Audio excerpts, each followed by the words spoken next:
আপনি কি জানেন আপনার নামে মোট কয়টা সিম কার্ড রেজিস্ট্রেশন করা হয়েছে? আপনি তো আপনার ফোনে মাত্র 1 থেকে 2টা সিম কার্ড ব্যবহার করেন, বাট আপনারই অনগোচরে আপনার নামে বা আপনার এনআইডি কার্ডের নামে আরো কয়েকটা সিম কার্ড অন্য কেউ ব্যবহার করতেছে, সেটা আপনি নিজেও জানেন না। তো কিভাবে চেক করবেন এই ব্যাপারটা, জাস্ট 2টা উপায় আপনাদেরকে দেখিয়ে দেবো।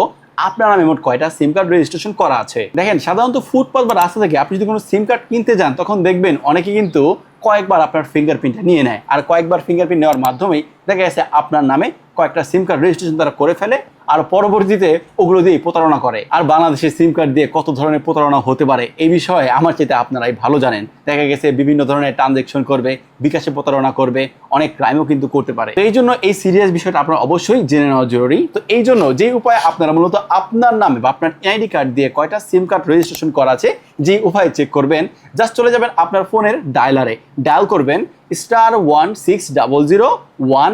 তারপর আপনার এনআইডি কার্ডের যে 4টা শেষের সংখ্যা আছে সেটা জাস্ট সিম্পলি বসিয়ে দিয়ে সেন্ড করে পাঠিয়ে দিবেন। জাস্ট 3 থেকে 4 সেকেন্ডের মধ্যে ফিরতি একটা এসএমএস এর মাধ্যমে জানিয়ে দেওয়া হবে আপনার নামে মোট কয়টা সিম কার্ড আছে। এখানে দেখেন আমারটা দেখাচ্ছে, আমার নামে কিন্তু টোটাল 7টা সিম কার্ড এই পর্যন্ত রেজিস্ট্রেশন করা হয়েছে, বাট আমি ব্যবহার করতেছি মাত্র 4টা, আর 3টা ওগুলো আমি হারায় ফেলছি।